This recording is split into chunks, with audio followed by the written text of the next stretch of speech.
시청자 여러분 안녕하십니까? 채널 K 뉴스입니다. 뉴욕 한인 봉사센터 KCS가 베이사이드에 새로 마련한 커뮤니티 센터 이전과 함께 여러 시설을 새 단장하고 있습니다. 5만 스퀘어피트가 넘는 큰 건물로 리노베이션 작업에 상당한 자금을 필요로 해 한인사회 후원이 절실한 실정입니다. 보도에 지한샘 기자입니다. 퀸즈 베이사이드에 위치한 KCS 한인 커뮤니티 센터. 건물 이곳 저곳에서 리노베이션 공사가 한창입니다. 지난 2월 매입 절차를 완료하고 현재 일부 시설은 입주를 마쳤지만 지어진 지 오래됐고 총 면적이 5만 4천 스퀘어핏에 달하는 큰 건물이라 대규모 공사가 필요한 실정입니다. KCS는 건물 보수에 필요한 자금 중 300만 달러를 뉴욕시의 지원을 받을 계획입니다. 뉴욕시로부터 자금을 지원받기 위해서는 그 절반에 해당하는 150만 달러를 매칭 펀드로 마련해야 합니다. 그래서 지금 85만 불이 있어서 65만 불이 더 필요한 상태인데 어떤 기관에서 30만 불을 이제 주신다 그랬고 6월 말까지 35만 불을 우리가 더 펀드레이즈 해야 150만 불을 만들어서 300만 불을 주면 450만 불로 이 레노베이션을 하게 됩니다. KCS는 올 7월부터 본격적인 보수 공사를 시작하면 내년 7월에는 공사를 마치고 플러싱에서 운영 중인 시니어 센터의 이전이 가능할 것으로 예상하고 있습니다. 공사가 완료되면 동시에 1000명을 수용할 수 있는 한인회관이 됩니다. 700여 명이 함께 행사를 치를 수 있는 대형 강당과 150명 규모의 중소 홀들이 있어 각종 모임과 연회, 강연 등 문화행사 장소로 유용하게 쓰여질 것으로 기대됩니다. 그래서 진짜 커뮤니티 전체가 모여서 이 건물을 만들어 나가고 KCS는 이걸 잘 관리해서 한인사의 자산을 잘 가꾸고 또 쓰시기에 불편함이 없도록 최선을 다하도록 하겠습니다. KCS 김강석 회장은 한인 이민 1세대가 건물을 마련해 후손들에게 물려줄 수 있어 보람을 느낀다며 공사와 모금 활동이 잘 마무리될 수 있도록 최선을 다하겠다며 한인 사회의 관심과 후원을 당부했습니다. 채널 K 뉴스 지한샘입니다. 캘리포니아주 샌버나디노의 한 초등학교에서 총격 사건이 발생했습니다. 한 남성이 교사인 부인을 총격 살해한 후 자살했고 8살 학생도 총격을 맞아 사망했습니다. 10일 오전 10시 30분쯤 놀스파크 초등학교 교실에 한 남성이 갑자기 들어와 수업 중인 교사에게 총격을 가하고 스스로도 목숨을 끊었습니다. 이 과정에서 학생 2명이 총격을 맞았으며 이 중 8살 조나던 마티네스 군이 숨졌습니다. 함께 병원에 실려갔던 또 다른 학생은 현재 생명엔 지장이 없는 상태로 치료를 받고 있습니다.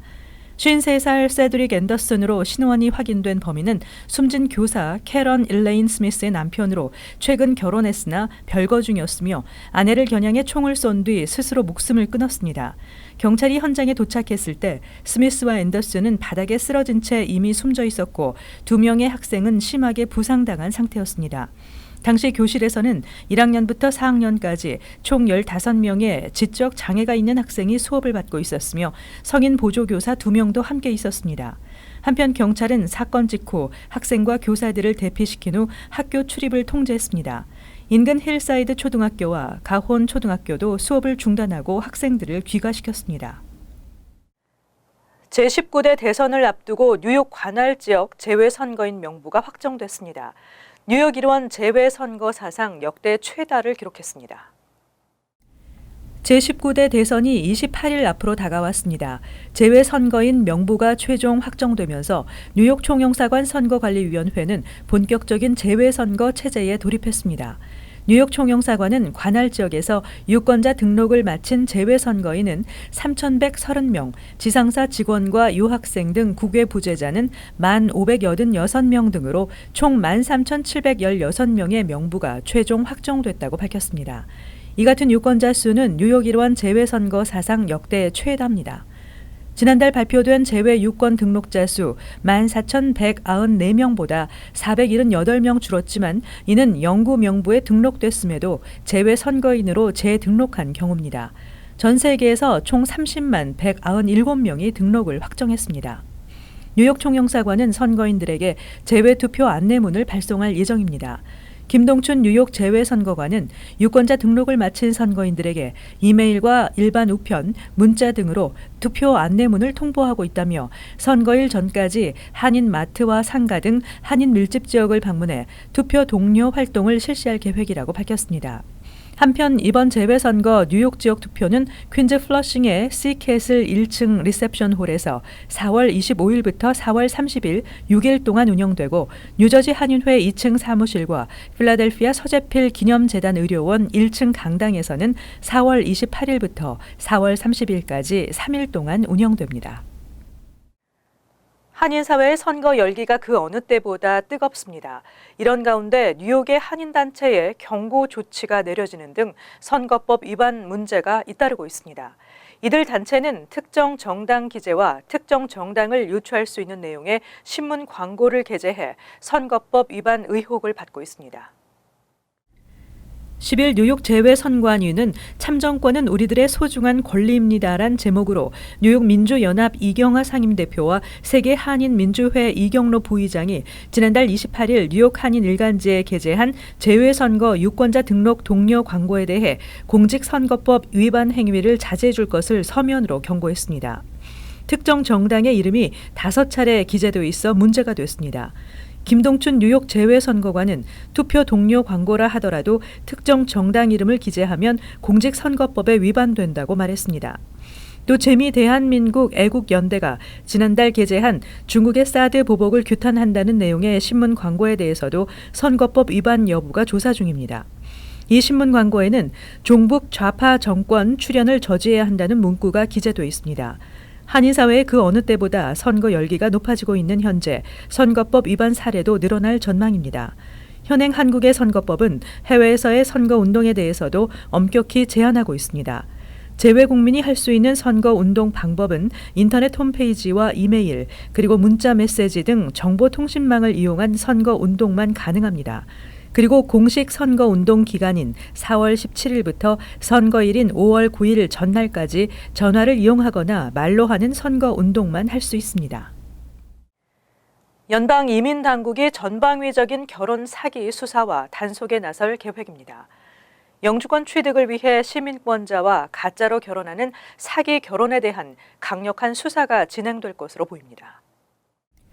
연방국토안보수사국 그렉 네바노 부국장은 최근 일명 피앙세 비자로 불리는 K1 비자의 부정 취득에 대해 강력한 수사를 진행할 것이라고 밝혔습니다. 그렉 부국장은 결혼 이민 사기가 국가 안보에 큰 위협이 되고 있다며 모든 이민 수사기관이 공조해 전방위적인 결혼 사기 수사와 단속에 나선다는 계획입니다. 연방국토안보수사국의 이번 결혼 사기 수사에 주축이 될 이민 사기 전담반은 뉴욕 등 미 전국 26개 대도시에 지부를 두고 있습니다. 이민당국은 결혼 이민 신청의 최대 30%가 영주권 취득만을 목적으로 한 사기성 결혼이라고 판단하는 것으로 알려졌습니다.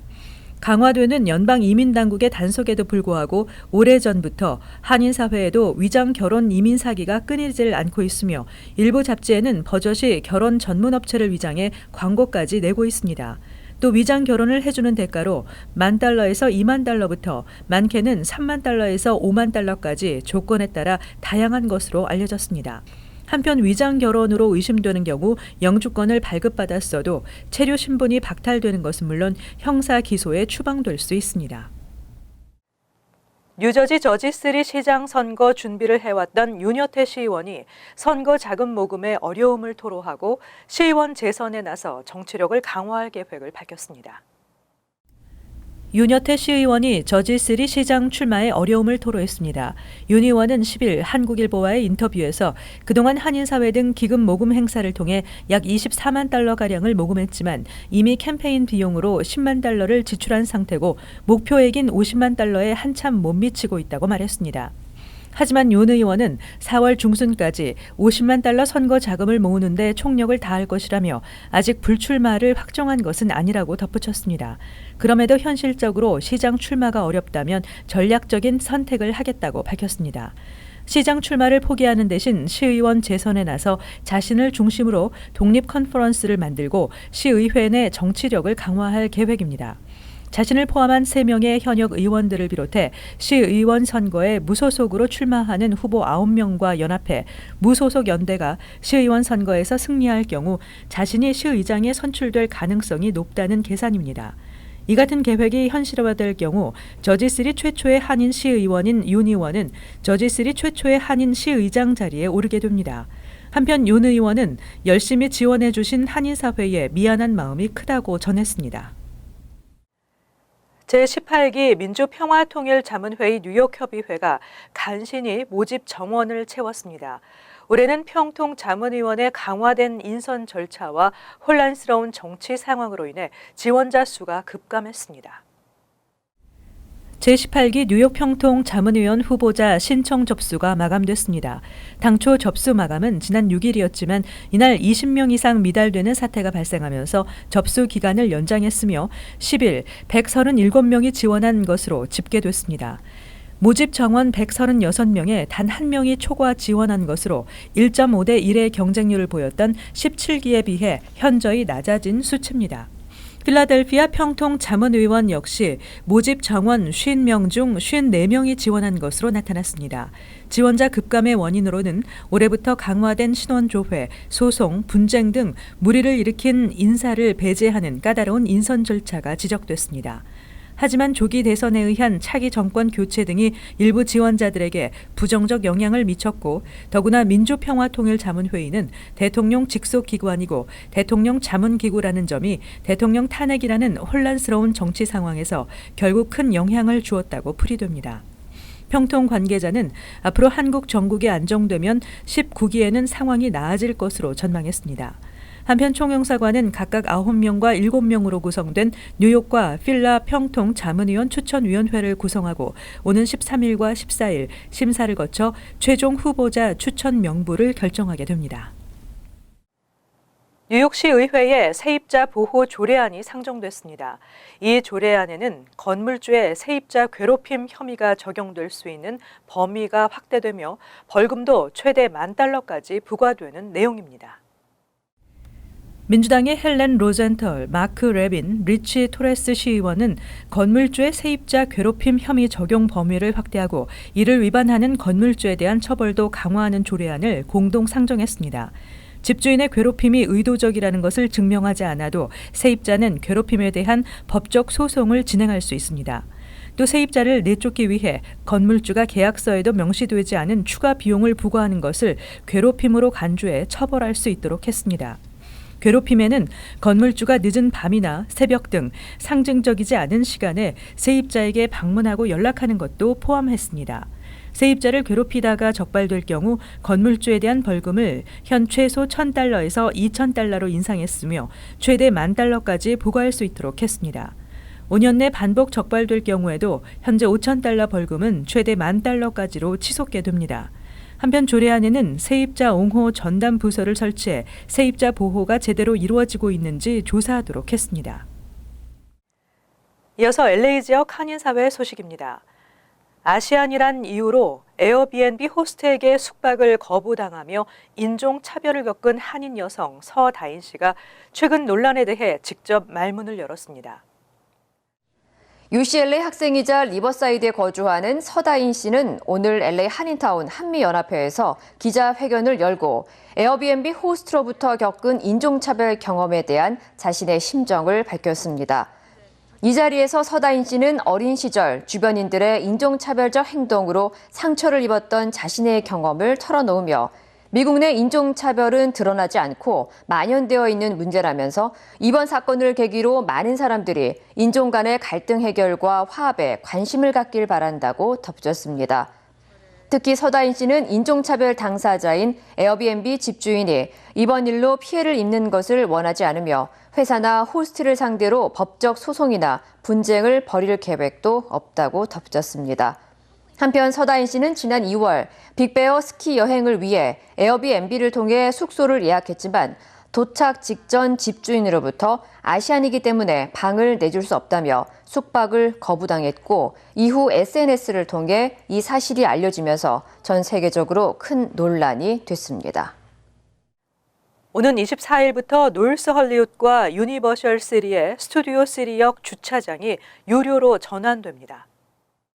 메트로폴리탄 교통국은 메트로 레드라인, 놀스 헐리우드과 유니버셜 시티, 스튜디오 시티역 인근의 교통 혼잡이 심각해짐에 따라 무료로 운영되던 주차장을 오는 24일부터 유료로 운영한다고 밝혔습니다. 당국에 따르면 유료 주차 요금은 주말과 평일 모두 하루 $3며 주차 요금 미납자에게는 $53의 벌금이 부과됩니다. 한편 주차 요금은 스마트폰 앱을 이용하거나 교통 탭카드에 운전면허 번호 등을 입력해 각 주차장에 배치돼 있는 키오스크에서 결제할 수 있습니다. 계속해서 월드리포트입니다. 턱이 돌아가 얼굴이 비틀어진 반려견이 인기 스타가 됐습니다. 유별난 생김새로 스타가 됐는데요.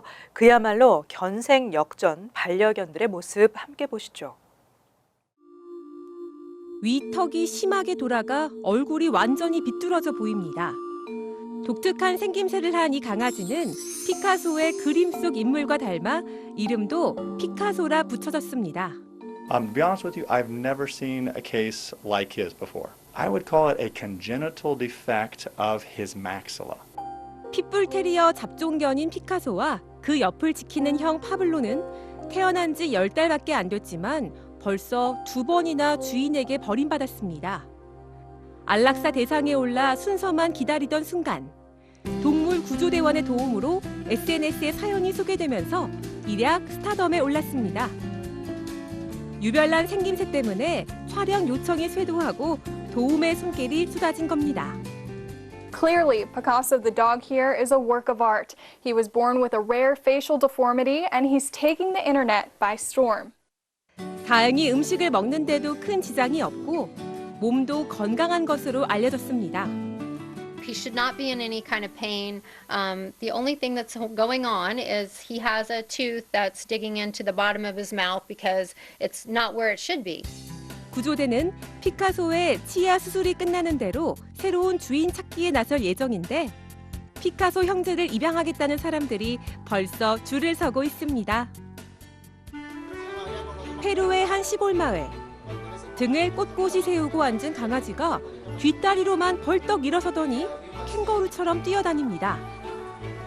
앞다리가 없어 마치 직립보행을 하듯 걷고 뛰는 모습이 아슬아슬해 보이지만 쉽사리 넘어지지 않습니다. Como que un bebé empieza a caminar, así nos hemos sentido nosotros. Y desde ese día hasta hoy lo que sabe ya. 원 주인에게 버림받았다가 동물 보호소를 운영하는 새 주인을 만나면서 두 다리로만 살아가는 법을 터득했습니다. 장애에 굴하지 않고 밝게 뛰어다니는 모습이 많은 이들을 감동시키며 캥거루 강아지란 애칭을 넘어 페루의 국민 강아지라는 타이틀까지 얻었습니다.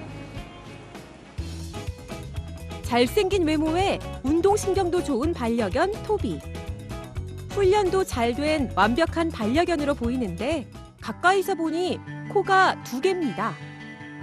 This is the first. He's unique. He was actually born like that, I want to say, because he doesn't have no scar tissue on the top.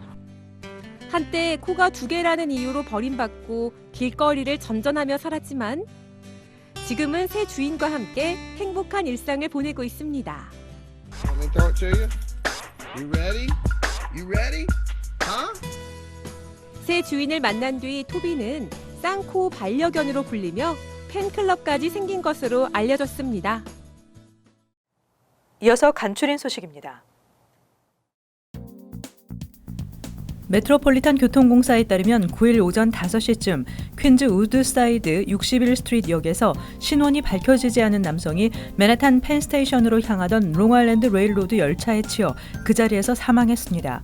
피해자가 왜 그 시간에 철로에 있었는지 여부는 확인되지 않았습니다. 이번 사건으로 인해 휴일 열차 운행이 잇따라 취소 또는 지연됐습니다. 한국 외교부는 지난 7일 각국 대사 10명과 총영사 3명 등 공관장 인사를 단행했습니다. 김영길 전 뉴욕 총영사관 부총영사는 휴스턴 총영사로 임명됐습니다. 김 총영사는 벨기에 대사관 공사참사관, 남아프리카 공화국 대사관 공사참사관을 두루 거친 전문 외교관으로 뉴욕 부총영사를 지낸 뒤에는 본국으로 돌아가 국립외교원 교수부장으로 활동했습니다. 지난 7일 뉴저지 패세이 카운티 법원에서 열린 인정신문에서 한인 의사 77살 강모 씨가 불법 처방과 의료 과실 혐의를 전면 부인했습니다. 부인도 돈 세탁 등의 혐의를 받고 있지만 역시 무죄를 주장했습니다. 강 씨는 이날 불법 약물 처방과 돈 세탁, 사기, 탈세 등의 혐의로 의사 면허 박탈과 함께 10만 달러의 보석금이 책정됐습니다. 강 씨는 진통제가 필요하지 않은 환자들에게 마약 성분이 함유된 진통제를 상습적으로 불법 처방했으며 약을 처방받은 20대 남성은 결국 숨졌습니다. 뉴저지 테너플라이 교육위원회가 최근 학군 내 모든 학교를 학생 보호구역으로 지정하고 교사나 학교 관계자 등이 학생 등의 체류 신분을 물어볼 수 없도록 하는 결의안을 만장일치로 통과시켰습니다. 결의안에는 연방이민세관 단속국에 학생의 개인 신상 정보를 제공하지 않도록 하는 내용도 포함했습니다. 클리프톤과 패터슨 웨스트 뉴욕 교육위원회에서도 이와 유사한 결의안을 통과시키고 서류 미비자 학생을 보호하고 있습니다. 다음은 환율과 증권 소식입니다.